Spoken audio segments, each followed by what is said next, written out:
प्यारे दोस्तों, जैसे कि SMP3 वीडियो में आपको केवल वॉइस सुनाई देगा।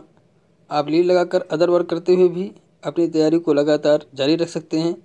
तो प्यारे दोस्तों, जैसे कि इसके पहले ब्लड चल रहा था, ब्लड में हम लोगों ने देखा डिग्रेडेशन ऑफ RBC की चर्चा की। RBC में जो डिग्रेडेशन होता है, ब्लड का नष्ट होता है, ये कहाँ पे जाते हैं।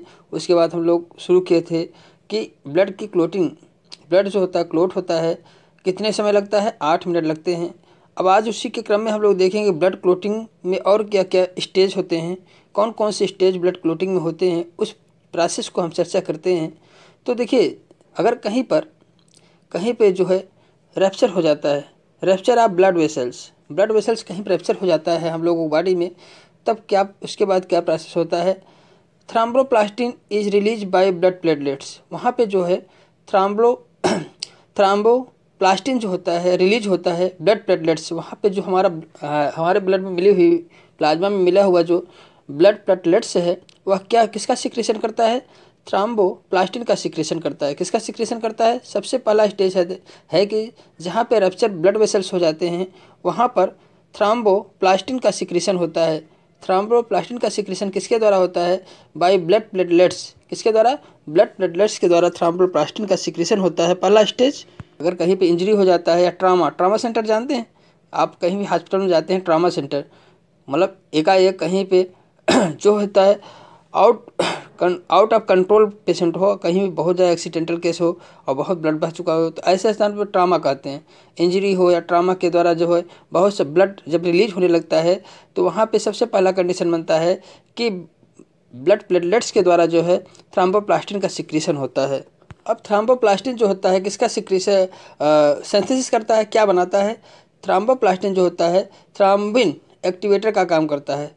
प्रोथ्रोम्बिन क्या करता है, थ्रोम्बोप्लास्टिन जो होता है यह किसका क्या सिंथेसिस करता है, क्या बनाता है, प्रोथ्रोम्बिन एक्टिवेटर का काम करता है। क्या, प्रोथ्रोम्बिन एक्टिवेटर का कार्य करता है।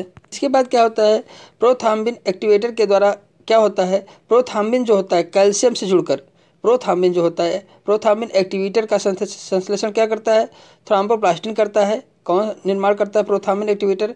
और एक्टिवेटर क्या करता है, प्रोथ्रोम्बिन एक्टिवेटर जो होता है प्रोथ्रोम्बिन को कैल्शियम की मदद या कैल्शियम से जोड़कर थ्रोम्बिन में चेंज कर देता है। किसमें, थ्रोम्बिन में चेंज कर देता है। यहाँ तक हम लोगों ने देखा कि थ्रोम्बोप्लास्टिन जो होता है, जो ब्लड प्लेटलेट्स हैं जहाँ पे इंजरी हो जाती है वहाँ से सिक्रेशन होता है थ्रोम्बोप्लास्टिन का बाई ब्लड प्लेटलेट्स के द्वारा। और थ्रोम्बोप्लास्टिन जो है क्या निर्माण करता है, थ्रोम्बोप्लास्टिन एक्टिवेटर का जैसे कार्य करता है या निर्माण करता है, सिंथेसिस करता है। अब एक्टिवेटर जो होता है प्रोथ्रोम्बिन को कैल्शियम के साथ ऐड करके थ्रोम्बिन का फॉर्मेशन करता है।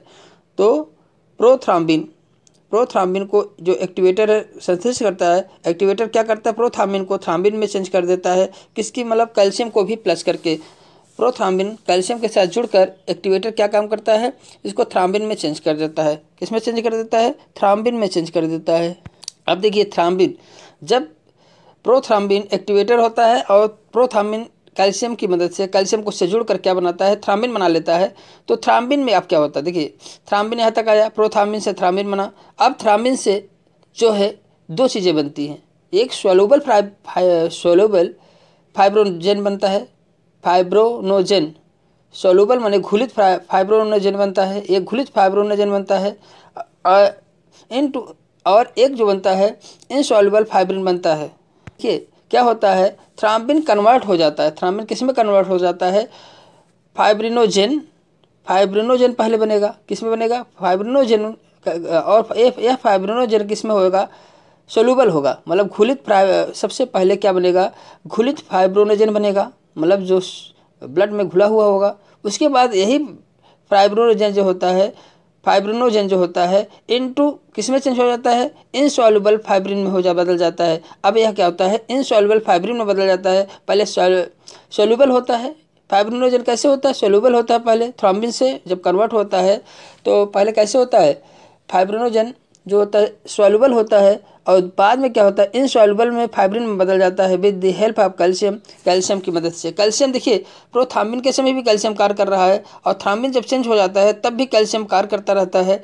कैल्शियम जो है थ्राम्बिन को भी किस में बदल देता है, थ्राम्बिन को भी फाइब्रिनोजेन में बदलता है, फाइब्रिन में बदल देता है, और फाइब्रिनोजेन से फाइब्रिन में बदलता है, फाइब्रिनोजेन से किस में बदल देता है, फाइब्रिनोजेन से फाइब्रिन में बदल देता है। और यह फाइब्रिन देखिए, फाइब्रिनोजेन जो होता है सॉल्युबल प्रोटीन है, फाइबर है, और इनसॉल्युबल फाइब्रिनोजेन में चेंज कर देता है कैल्शियम की हेल्प से।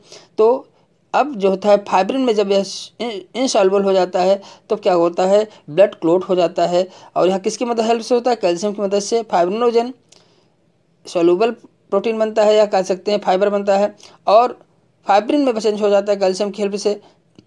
फाइब्रिन क्या है, इनसॉल्युबल है, और जब इनसॉल्युबल हो जाएगा ब्लड भी क्लॉट हो जाता है, उसमें क्या हो जाता है, ब्लड भी क्लॉट हो जाता है, ब्लड क्लॉट हो जाता है। देखिए ब्लड क्लॉटिंग के समय क्लॉटिंग फैक्टर होते हैं, और इसके साइनम्स हम नाम सकते हैं। देखिए क्लॉटिंग फैक्टर कितने होते हैं, क्लॉटिंग फैक्टर ब्लड के कितने होते हैं, कुल मिला के क्लॉटिंग फैक्टर जो होते हैं ब्लड के 13 होते हैं। कितने होते हैं, 13 फैक्टर होते हैं। 13 फैक्टर में एक फैक्टर हो जिसका तो 13 फैक्टर हम समझ सकते हैं। ब्लड क्लॉटिंग में 13 फैक्टर होते हैं। 13 का साइनम्स कुछ अलग नाम से जानते हैं, जैसे फैक्टर 1 को हम किसी दूसरे नाम से जानते हैं, फैक्टर 2 को किस नाम से जानते हैं, फैक्टर 3 को किस नाम से जानते हैं, फैक्टर 4 को किस नाम से जानते हैं, इसकी चर्चा हम लोग करते हैं। तो 13 फैक्टर होते हैं। कुल कितने फैक्टर होते हैं, 13 फैक्टर होते हैं। अब इसकी हम लोग चर्चा करते हैं। क्लॉटिंग फैक्टर और उसके साइनम्स मतलब पर्यायवाची हम कह सकते हैं, उनके क्या नाम, अदर नाम है। जैसे फैक्टर 1 हम कह दें आपसे, फैक्टर 1 क्या है, फाइब्रिनोजेन। फाइब्रिनोजेन को फैक्टर 1 माना गया है। फाइब्रिनोजेन जो सॉल्युबल प्रोटीन बनती है, फाइबर बनता है थ्रोम्बिन के द्वारा, फाइब्रिनोजेन बनता है, फिर फाइब्रिनोजेन से फाइब्रिन बनता है। तो फाइब्रिनोजेन जो होता है फैक्टर 1 है, क्या है, फैक्टर 1। फैक्टर 2 क्या है, प्रोथ्राम्बिन। फैक्टर 2 को क्या कहते हैं, प्रोथ्राम्बिन कहते हैं। प्रोथ्राम्बिन जो है फैक्टर 2 है। प्रोथ्राम्बिन कहाँ होता है, प्रोथ्राम्बिन जो होता है थ्राम्बोप्लास्टिन के बाद प्रोथ्राम्बिन एक्टिवेटर होता है। तो प्रोथ्राम्बिन से क्या बनता है, थ्राम्बिन बनता है। तो क्या है, फैक्टर 2 जो है प्रोथ्राम्बिन है। प्रोथ्राम्बिन जो होता है का फॉर्मेशन थ्राम्बोप्लास्टिन से होता है। तो प्रोथ्राम्बिन सेकंड फैक्टर है। और फैक्टर 3 क्या है, टिश्यू थ्राम्बोप्लास्टिन है। टिश्यू थ्राम्बोप्लास्टिन जो होता है फैक्टर 3 है। फैक्टर 4 क्या है, कैल्शियम। फैक्टर 4 क्या है, कैल्शियम है। फैक्टर 5 क्या है, लेबियल फैक्टर होता है। फैक्टर 6 का जो है कोई सैम्बल नाम नहीं है। फैक्टर 7 का जो होता है स्टेबल फैक्टर होता है। फैक्टर 7 स्टेबल फैक्टर होता है। फैक्टर 8 जो होता है एंटी हीमोफिलिक फैक्टर होता है, AHF। देखिए शार्ट नेम जानना बहुत जरूरी होती है। एंटी हीमोफिलिक फैक्टर जो होता है फैक्टर 8 होता है। फैक्टर 8 जो होता है एंटी हीमोफिलिक फैक्टर होता है, AHF। एंटी हीमोफिलिक फैक्टर को फैक्टर 8 कहते हैं। फैक्टर 9 जो होता है क्रिस्टमस फैक्टर कहते हैं। क्रिस्टमस फैक्टर कहते हैं। फैक्टर 9 को क्रिस्टमस फैक्टर कहते हैं। फैक्टर 10 को स्टार्ट फैक्टर कहते हैं। फैक्टर 10 को जो है स्टार्ट फैक्टर कहते हैं। फैक्टर 11 को प्लाज्मा थ्राम्बोप्लास्टिन। देखिए फैक्टर 8 को AHF भी कहते हैं, एंटी हीमोफिलिक फैक्टर कहते हैं। फैक्टर 9 को प्लाज्मा थ्राम्बोप्लास्टिन। तो जो फैक्टर नंबर इतना 9 को क्या कहते हैं, plasma thromboplastin antecedent. Plasma thromboplastin antecedent को PTA भी कहते हैं। PTA प्लाज्मा थ्राम्बोप्लास्टिन एंटीसीडेंट को क्या कहते हैं, factor number 9। Factor number factor number 11 को प्लाज्मा थ्राम्बोप्लास्टिन एंटीसीडेंट कहते हैं 11 को। 12 को क्या कहते हैं, हैजमैन फैक्टर कहते हैं 12 को। और 13 को क्या कहते हैं, फाइब्रिन में बदल जाता है। फाइब्रिन स्टेबलाइजिंग फैक्टर होता है। फाइब्रिन स्टेबलाइजिंग फैक्टर जो होता है, फाइब्रिन जो लास्ट का में बदलता है, फाइब्रिन जो इनसॉल्युबल प्रोटीन में बदल जाता है। तो वो क्या है, जब ब्लड क्लॉट होता है या सबसे लास्ट का फैक्टर है। कौन सा फैक्टर है, 13 फैक्टर है। इसके बाद हम और कुछ चर्चा कर लेते हैं प्यारे दोस्तों। जो ब्लड का जो है ब्लड क्लॉटिंग का अंतिम अंतिम फैक्टर जो होता है क्या काम करता है, fibrin along with blood cells finally transform into blood clot. देखिए फाइब्रिन जो होता है ब्लड क्लोटिंग का कार्य करता है with the help of fibrin stabilizing activator. किसके द्वारा, फाइब्रिन स्टेबलाइजिंग एक्टिवेटर के द्वारा। फाइब्रिन स्टेबलाइजिंग एक्टिवेटर जो 13 एक्टिवेटर है, फैक्टर नंबर 13 है, इसके द्वारा फाइब्रिन एक्टिवेटर के साथ जुड़कर क्या बना, ब्लड को क्लोट कर देता है। Most accepted theory of blood coagulation is cassette theory.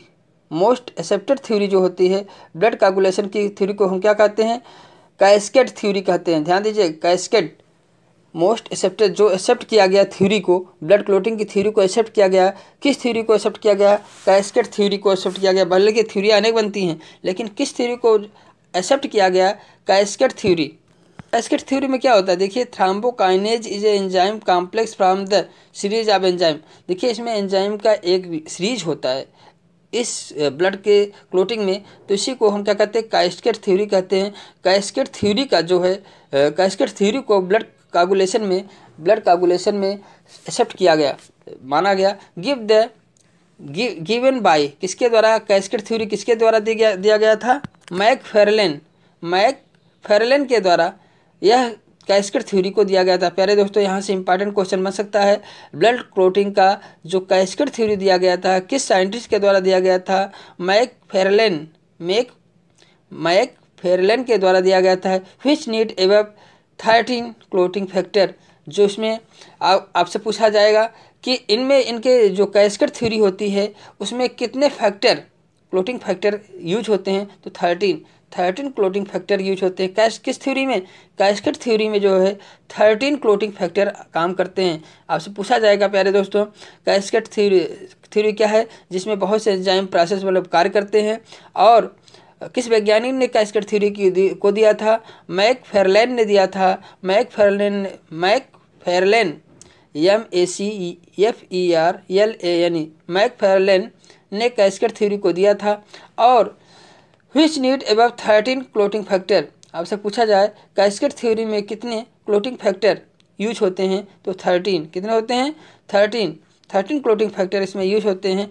और थोड़ा सा एक इम्पॉर्टेंट नोट्स इसमें बनता है प्यारे दोस्तों, फैक्टर देखिए, फैक्टर सेकंड क्या है, प्रोथ्राम्बिन। फैक्टर सेकंड जो है प्रोथ्राम्बिन है। फैक्टर जो होता है, factor second, factor 7, factor 9, factor 10, तो मतलब 1 2 3 4 फैक्टर की बात कर रहे हैं। फैक्टर सेकंड प्रोथ्राम्बिन है।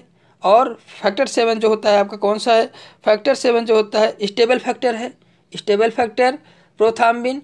और 9 वाला फैक्टर क्या है, आपका 9 फैक्टर है क्रिस्टमस फैक्टर। एंड 10 वाला फैक्टर क्या है, स्टार्ट फैक्टर एक क्या है, विटामिन के पे डिपेंड होते हैं। ये 4 फैक्टर जो होते हैं विटामिन के पे डिपेंड होते हैं। एक क्वेश्चन पूछा जा सकते हैं, कौन कौन से ऐसे फैक्टर हैं जो विटामिन के पे डिपेंड होते हैं, 2, 7, 9, 10, 2, 7, 9, 10 ये फैक्टर जो होते हैं विटामिन के पे डिपेंड होते हैं। अगले पॉइंट की हम लोग चर्चा करते हैं, एंटीकागुलेंट ब्लड क्लोटिंग के एंटीकागुलेंट कौन कौन होते हैं। एंटीकागुलेंट में से मतलब क्या है, ब्लड को ना जमने देने वाले कौन से सब्सटेंस होते हैं, एंटीकागुलेंट होते हैं, उनकी चर्चा हम लोग करते हैं।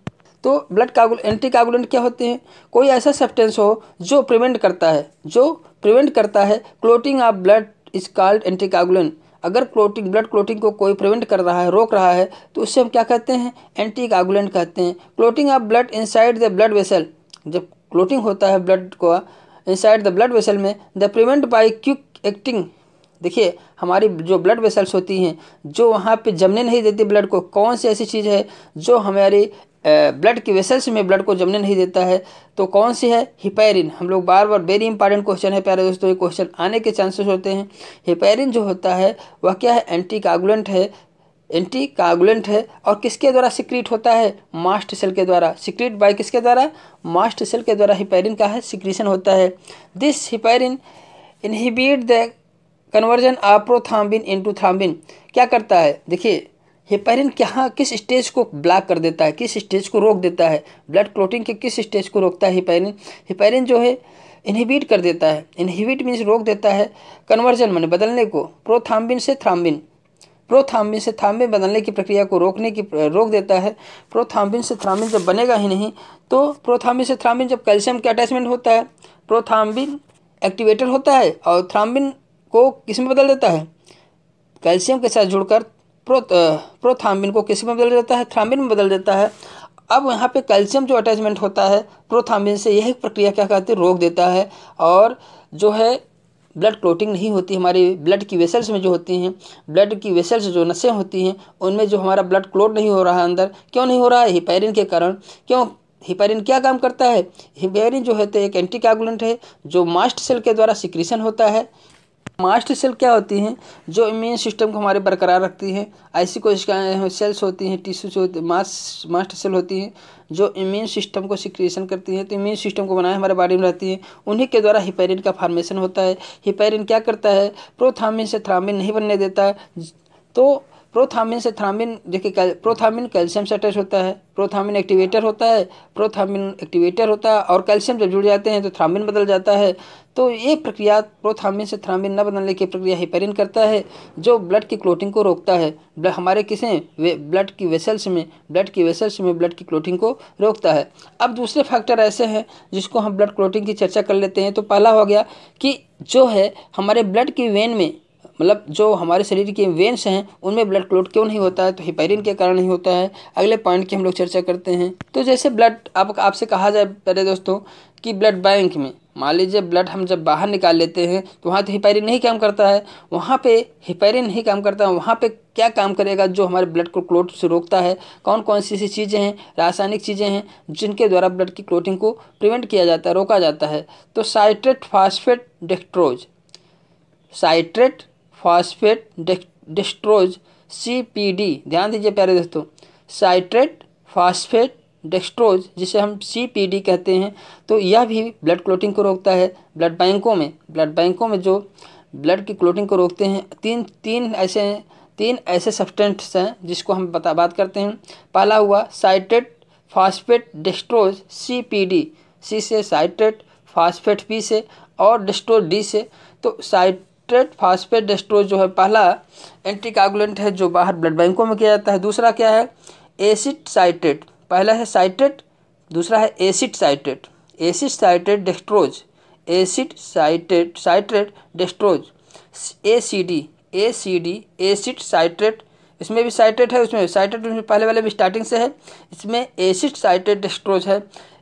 इसमें फास्फेट था, citrate phosphate dextrose, acid citrate dextrose ACD दूसरा हो गया, एंड एथिलीन, एंड और तीसरा जो है एंटीकोगुलेंट कौन है, ethylene diamino tetraacetic acid, ethylene diamino tetraacetic acid EDTA, E से एथिलीन, D से डाईएमिनो, T से टेट्राएस्टिक, A से एसिड।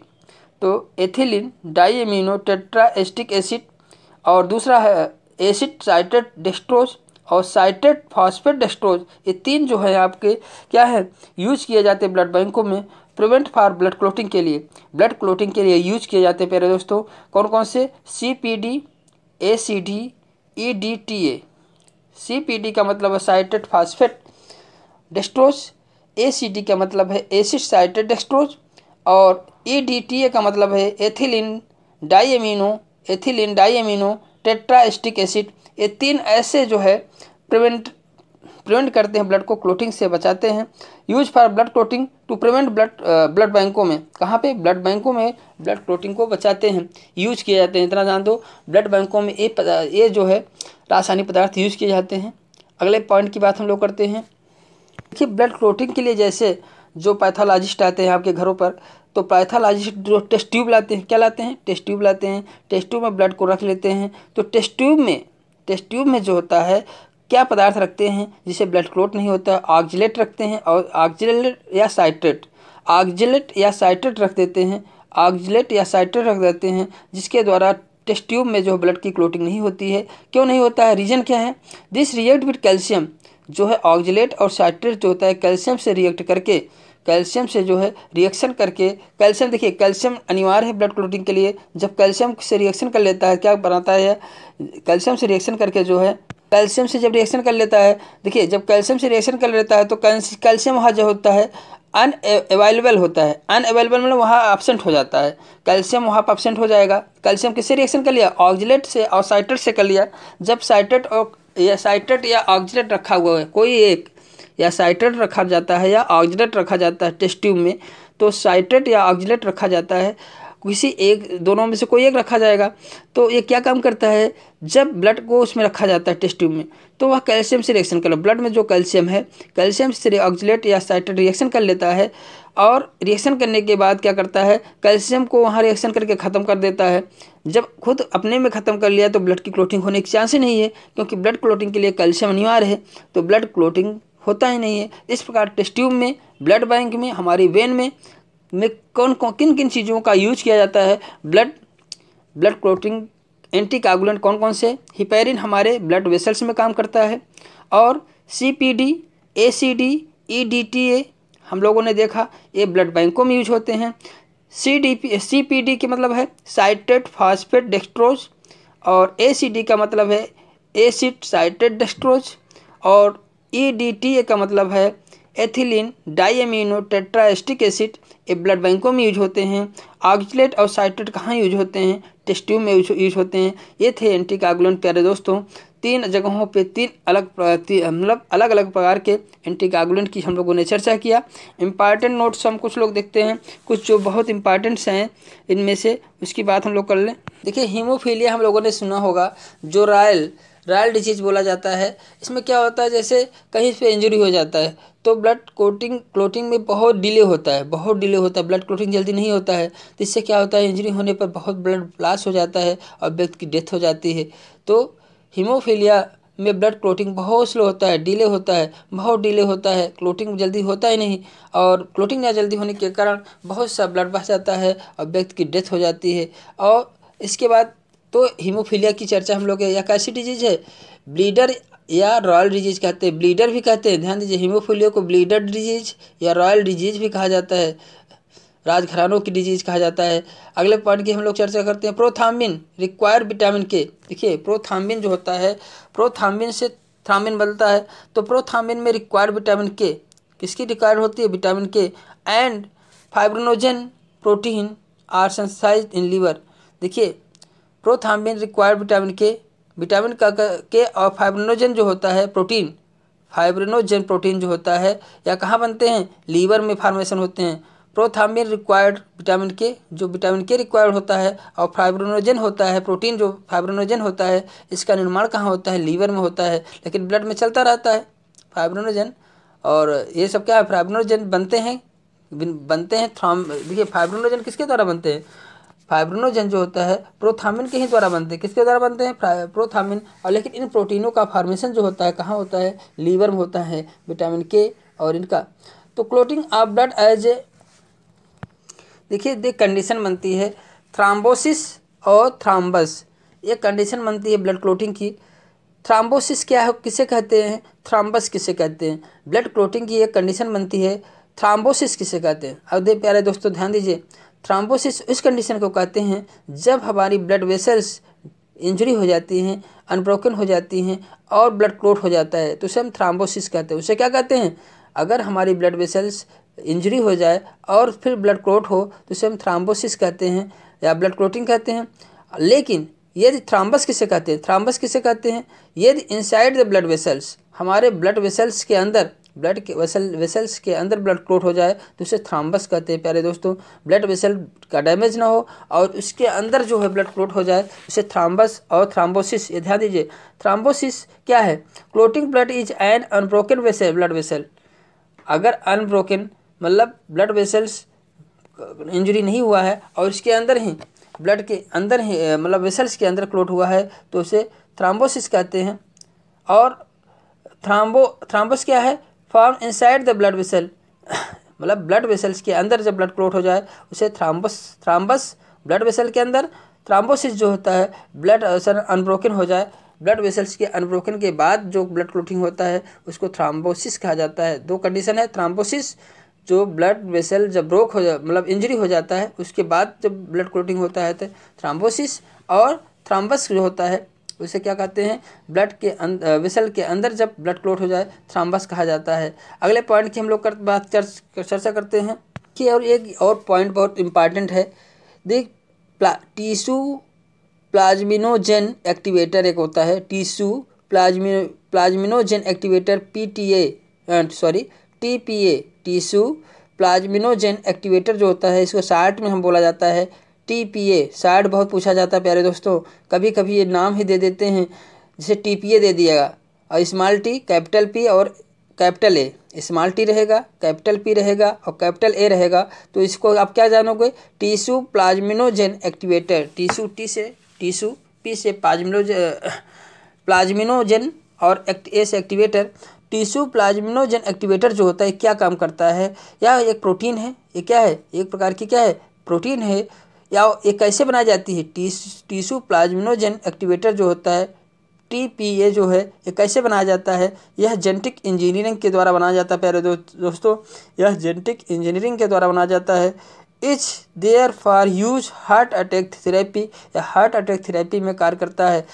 तो आपसे पूछा जाए हार्ट अटैक थेरेपी में कौन सा कार्य करता है, तो कौन सा कार्य करता है, टिश्यू प्लाज्मिनोजेन एक्टिवेटर कार्य करता है। हार्ट अटैक थेरेपी में टिश्यू प्लाज्मिनोजेन एक्टिवेटर कार्य करता है। टिश्यू प्लाज्मिनोजेन एक्टिवेटर कहाँ कब कार्य करता है, हार्ट अटैक थेरेपी में कार्य करता है, ध्यान दीजिएगा। तो टिश्यू प्लाज्मिनोजेन एक्टिवेटेड जो होता है यह जेनेटिक इंजीनियरिंग के द्वारा तैयार किया जाता है। और कहाँ यूज किया जाता है, हार्ट अटैक थेरेपी में। हार्ट अटैक जब होता है उस थेरेपी में किसका प्रयोग करते हैं, टिश्यू प्लाज्मिनोजेन एक्टिवेटर का यूज किया जाता है प्यारे दोस्तों। वेरी इंपॉर्टेंट क्वेश्चन यहाँ से बन सकता है। हार्ट अटैक थेरेपी में किसका यूज किया जाता है, TPA का यूज किया जाता है, टिश्यू प्लाज्मिनोजेन एक्टिवेटर का यूज किया जाता है। अगले पॉइंट की बात हम लोग करते हैं। अगर हम ब्लड में WBC RBC का रेशियो देखें, WBC का रेशियो और RBC का रेशियो आपसे कभी कभी पूछा जा सकता है प्यारो, आपसे कहा जाए कि ब्लड में जो है, ब्लड की प्लाज्मा में जो है WBC RBC का रेशियो क्या होता है, तो 1:, WBC 1 होगा तो RBC कितने होंगे, 1 होगा। WBC 1 होगा तो RBC जो है 600 होगा, कितने, 600, 1:6, 1:600, 1:600 मतलब 1 जो 600, ये कंडीशन बनती है RBC 600 होंगे। तो इस ऑप्शन WBC RBC का रेशियो 1:600 होता है, इतना ध्यान दीजिए प्यारे दोस्तों। इस प्रकार से ब्लड की क्लोटिंग, एंटी कोगुलेशन की हम लोग पढ़े, ब्लड कैसे क्लोट होता है, एंटी कोगुलेंट की भी चर्चा हम लोग ने, इंपॉर्टेंट कुछ पॉइंट थे उसकी चर्चा कर लिए प्यारे दोस्तों। इस प्रकार से आपका ब्लड कंडीशंस यहाँ पे जो स्पेशलाइज्ड कनेक्टिव टिश्यू में ब्लड था, ब्लड की चर्चा समाप्त होती है। इसके बाद लिम्फ आएगा प्यारे दोस्तों, इसके अगले चैप्टर में हम लोग लिम्फ की चर्चा करेंगे। लिम्फ क्या है, उसके कैसे वर्क होते हैं, क्या वर्क कार्य करता है ये लिम्फ, इसके अगले वीडियो में आएगा प्यारे दोस्तों। एग्जाम के दृष्टि से आपका प्रत्येक वीडियो इंपॉर्टेंट है प्यारे दोस्तों। आप प्लेलिस्ट में जाएँ, चैप्टर वाइज जूलॉजी, बॉटनी और प्रीवियस ईयर TGT PGT के क्वेश्चन पेपर हमारे प्लेलिस्ट में पड़े हुए हैं प्यारे दोस्तों, जो आपके बहुत बेनिफिशियल हैं। यदि यह वीडियो आपको थोड़ा सा हेल्पफुल लगा प्यारे दोस्तों, तो अगर चैनल को अभी तक सब्सक्राइब नहीं किया तो चैनल को सब्सक्राइब कर दें, और वीडियो को लाइक तो बनता है प्यारे दोस्तों। Okay, thank you for watching video. Okay, bye.